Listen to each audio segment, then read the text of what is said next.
A very good morning to all. My name is Kamini Sharma from Premchand Memorial Public School. Today I explain English subject of class 7th. The name of the chapter is A January Night. In the previous video I had already explained to you the half of the chapter. So again I am giving you the overview of the same chapter. In this chapter there was one farmer whose name is Halku. बेटा मैं already आपको ये chapter जो है half समझा चुकी हूँ। मैं फिर से आपको इस चैप्टर का थोड़ा सा ओवरव्यू दे रही हूँ कि इस चैप्टर में एक फार्मर था जिसका नाम था हल्कू, जो अपनी वाइफ के साथ रहता था और इवन वो किसान था और बहुत ही मुश्किल से वो अपनी बेसिक थिंग्स को फुलफ़िल कर पाता था। तो जहाँ पर वो रहता था, जिस घर पे, उसका लैंडलॉर्ड जो है उसके पास आता है उसके रेंट को लेने के लिए। तो जो हल्कू है उसके पास इवन पैसे भी नहीं होते थे, तो उसने कुछ अमाउंट जो है अंदर रखा होता था अपने ब्लैंकेट के पर्पस के लिए कि बहुत ज़्यादा विंटर हो गई है तो अपने आप को वो प्रोटेक्ट कर सके विंटर से। तो उस पर्पस के लिए उसने कुछ अमाउंट जो है अपने घर में रखा होता था। बट जैसे ही लैंडलॉर्ड उसके पास आता है तो वो उस अमाउंट को देने के लिए रेडी हो जाता है। तो हल्कू ने अपनी वाइफ को बोला कि आप अंदर जाओ और जाकर वो पैसे ले आओ। तो हल्कू की वाइफ जो मुन्नी थी उसने डिनाई किया हल्कू को कि इतनी विंटर हो रही है, अगर ये पैसे हम लैंडलॉर्ड को दे देंगे तो आप विंटर में जब आप अपने खेत में जाएंगे तो आप कैसे वहाँ पर अपने आप को प्रोटेक्ट कर सकेंगे। तो वो हल्कू ने अपनी वाइफ की बात नहीं मानी और मुन्नी ने उनको पैसे ला कर दिए और हल्कू ने लैंडलॉर्ड को दे दिए। So now let's start. Suddenly Zebra picked up the noise of some animal. This special intimacy had produced a new alertness in him that ignored the attack of the wind. Springing up, he ran out of the shelter and began to bark. Halku whistled and called him several times. अब अचानक से जब उस रात को हल्कू खेतों पर गया था तो उसके साथ नो डाउट उसका डॉग भी था। तो सडनली जो जेब्रा है उसको एक आवाज़ सुनाई दी कुछ जानवरों की और उसको ऐसा लगा, meaning of intimacy, see having an extremely close friendship. उसको ऐसे लगा जैसे सेम उसी की तरह का कोई एक स्पीसीज़ है जो उसको आवाज़ दे रहा है, तो उसको उस तरह की आवाज़ सुनाई थी। ये तो वो बहुत ही ज़्यादा अलर्ट हो गया और उसने अलर्ट होने पर वो वहाँ से भागना स्टार्ट हो गया कि वो जहाँ पर छत है उसके नीचे जाकर वो वहाँ पर चला जाए और वहाँ पर जाकर उसने भौंकना शुरू कर दिया। तो जो हल्कू है उसने विसल किया, बहुत ज़्यादा टाइम विसल करता रहा, but Zebra would not come back to him, पर ज़ेब्रा जो है वो वापस नहीं आया। He went on a barking while he ran around through the forest of the field. वो जो जेब्रा था वो वापस नहीं आया, वो मेनली लगातार जो है बाग करता ही रहा और लगभग जो है वो भागता ही रहा खेतों के आसपास। Meaning of furrow, let's see कि white deep lines made in the surface of something, specially the ground. Ground के ऊपर जो एक वाइट डीप लाइन्स बनाई होती है ना, उसको हम लोग फॉरो कहते हैं।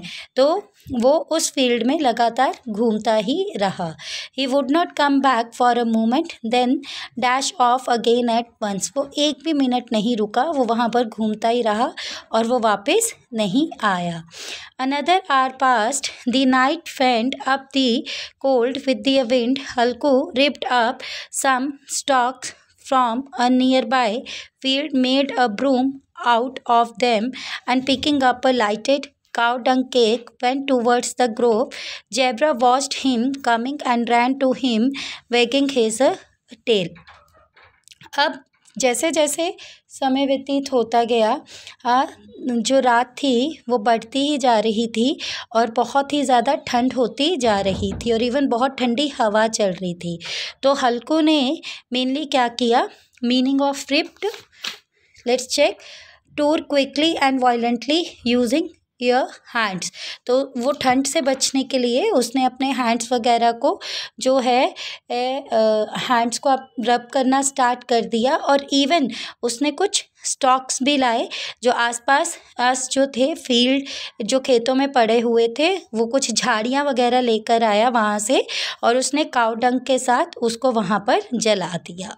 तो जो ज़ेब्रा था वो उस चीज़ को लगातार देखता रहा और इवन वो वहीं पर भागता रहा। Suddenly a gust carried the scent of a henna blossom to him, where is that the sweet smell coming from Zebra. तो सडनली जो है जो उसको जो ज़ेब्रा था उसको एक बहुत ही अच्छी खुशबू आई जैसे हीना के फूल होते हैं। तो उसने बोला ये स्मेल जो है ये कहाँ से आ रही है। Zebra had found a bone lying somewhere and he was chewing on it. Actually zebra ने उसको एक हड्डी मिली थी, वो उसको खा रहा था। हल्कू set his fire down on the ground and began to gather the leaves। अब हल्कू ने क्या किया, वहाँ पर आग लगा दी और आग लगाकर वो मेनली पत्तों को इकट्ठा करने के लिए इधर उधर जाना शुरू हो गया। In a little while he had a great heap, his hands were frozen, his bare feet numb. अब उसके हाथ में मेनली क्या थे, उसने पत्तों का क्या किया, एक पहाड़ बना दिया। अब वो जो पत्तों का उसने पहाड़ बना दिया, फिर धीरे धीरे से उसने अपने पैरों से उसको दबाया।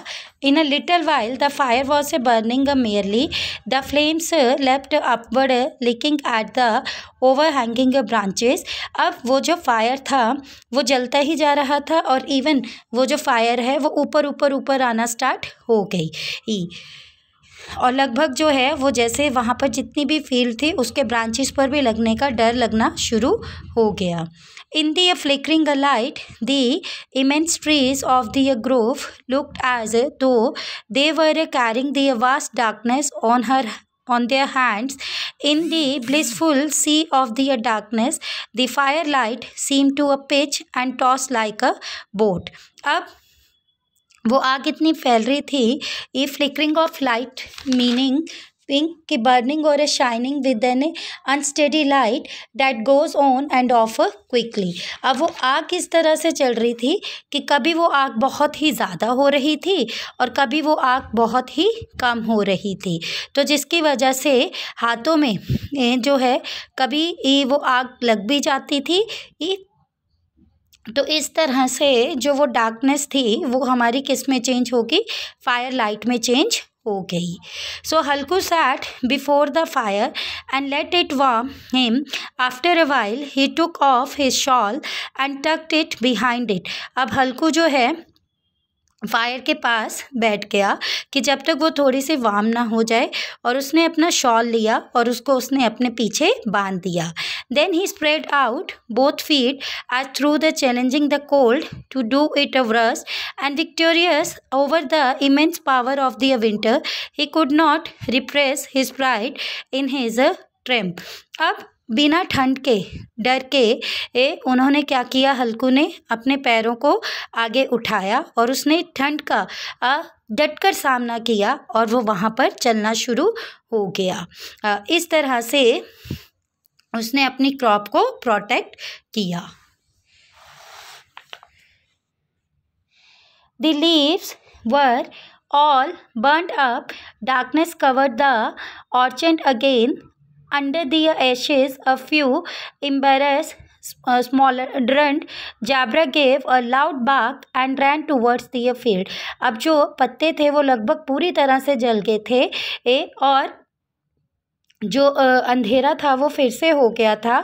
तो वो जो धुआं, वो जलने के बाद जो एशेस रह गए थे वो मेनली मीनिंग ऑफ स्मॉलर्ड का मीनिंग होता है would burn slowly without a flame, कि सिर्फ लकड़ी रह गई थी जो धीरे धीरे जल रही थी। तो जो ज़ेब्रा था उसने बहुत ही ज़ोर से बाग किया और वो फिर भागकर किसकी तरफ आ गया? खेतों की तरफ आ गया। Halku realized that this meant a pack of wild animals had probably broken into the field. They might be a nilgai. He distinctly heard the noise of their moving around. Then it seemed to him they must be a grazing. He began to hear the sound of a nibbling. He thought, no, with the zebra around, no animal can get into the field. He dripped it to the shirts. I must have been mistaken. Now there is no sound at all. How could I have been mistaken? अब हल्कू को ऐसा लगा कि जैसे उनके खेतों में जो था मोस्ट प्रॉबली कोई जानवर था, और वो जानवर में भी नीलगाय की तरह जैसे था उसको लग रहा था, उसकी आवाज़ उसको वैसी लग रही थी। बट नो डाउट जब उसने बहुत ही ध्यान से वो आवाज़ को सोचा तो उसको ऐसा लगा कि नहीं, यहाँ पर कोई भी नहीं है, ज़ेब्रा ही है और कोई जानवर नहीं है, सिर्फ ज़ेब्रा ही है जो उसके खेतों के आसपास घूम रहा है। मे बी वो उसकी गलती थी, इवन उसको ऐसी कोई भी आवाज़ नहीं सुनाई दे रही थी। He shouted Zebra Zebra, Zebra went on a barking and did not come to him. अब वो बहुत ज़ोर से चिल्लाना लग पड़ा, ज़ेब्रा ज़ेब्रा, बट ज़ेब्रा जो है वो वापस नहीं आया, वो बाग करता रहा। It was so comfortable there that it seemed intolerable to go to the field in this cold and chase after animals he didn't stare. अब उसके लिए इतना ज़्यादा आरामदायक हो गया था और इवन वो इंटॉलरेबल था कि उसको खेतों में जाना है ठंड में और फिर उसे अपने जानवर को भी देख रेख करना है। He shouted at the top of his lungs, hello hello hello. Zebra started barking again. अब उसने बहुत ही ज़ोर से चिल्लाया, हेलो हेलो हेलो। तो जो ज़ेब्रा है वो फिर से बाग करना शुरू हो गया। There were animals eating his field just when the crop was ready. तो वहाँ पर कुछ जानवर थे जो उसकी फसल खा रहे थे जो पूरी तरह से तैयार हो गई थी। What a fine crop it was, वो फसल बहुत ही अच्छी थी।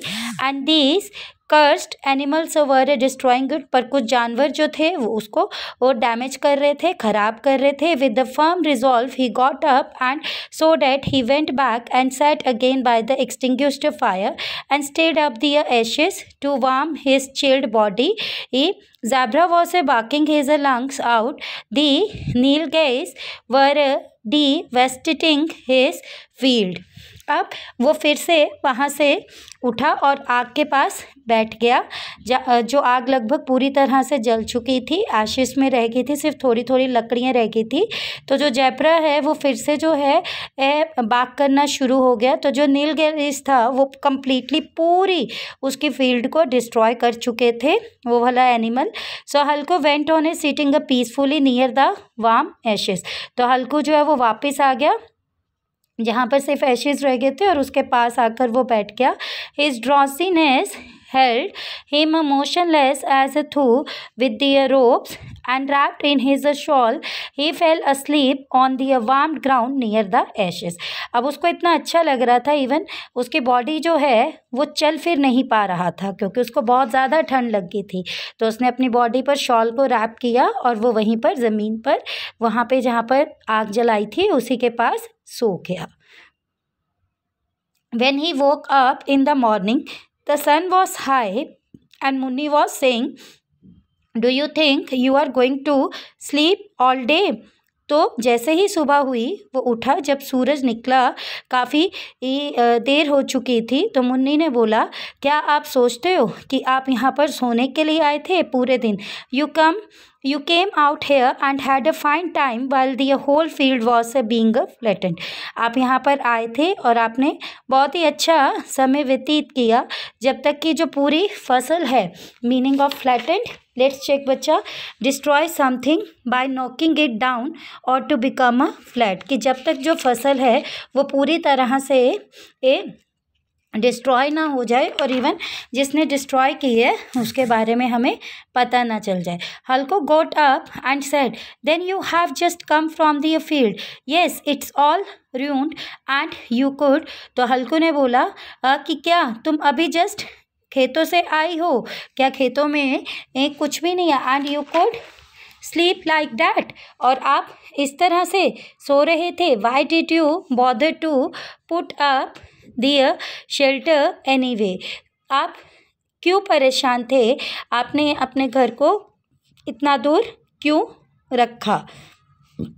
हल्कू sought an excuse, I nearly died and just managed to get through the night and you are worried about your crop। हल्कू ने एक्सक्यूज़ दिया, मैं तो लगभग मरने ही वाला था, इवन मैंने पूरी रात मैनेज भी करने की कोशिश की और फिर भी तुम फसल को लेकर परेशान हो। I had such a pain in my belly that I can't describe it, मैं आपको नहीं बता सकता कि मेरे पेट में इतना दर्द हुआ कि वो मैं सह भी नहीं पा रहा था। Then the two of them walked to the edge of their land. He looked the whole field that been trampled, and a zebra was stretched out underneath the shelter as though he were dead। तो मैं जो था भाग भी नहीं पा रहा था और इवन मैं फसलों को देख भी नहीं पा रहा था, इवन जो जैबरा था वो ही ये सारी चीज़ें कर रहा था। मैं तो लगभग जो है आप ये कह सकते हो कि बिना छत के मरने वाला ही था। They continue to stare at the ruined field and Munni face was shadowed with the grave but Halku was content. अब वो कंटिन्यूसली क्या कर रहा था, फसल को जब वो देख रहा था तो जो मुन्नी का चेहरा था वो बहुत ही ज़्यादा उदास हो गया था और इवन हम कह सकते हैं कि she is not feeling happy. So Munni said, now you will have to hire yourself out to earn some money to pay off the rent and taxes. तो अब आपको क्या करना होगा, कुछ ना कुछ ऐसा काम करना पड़ेगा कि जिससे आपके पास कुछ पैसे हों कि आप रेंट और टैक्सेस को पे कर सकें। With a contented smile, Halku said, "But I won't have to sleep night out here in the cold." तो उसने हंसते हुए बोला, पर मेरी भी एक शर्त है कि मैं कभी भी इस ठंडी रात को बाहर नहीं सोऊंगा। ठीक है, I will collect the money for the rent and the taxes. So the story is written by the Munshi Premchand. Please student go through the content. If you have any query, send it on a WhatsApp group. Thank you. Have a nice day.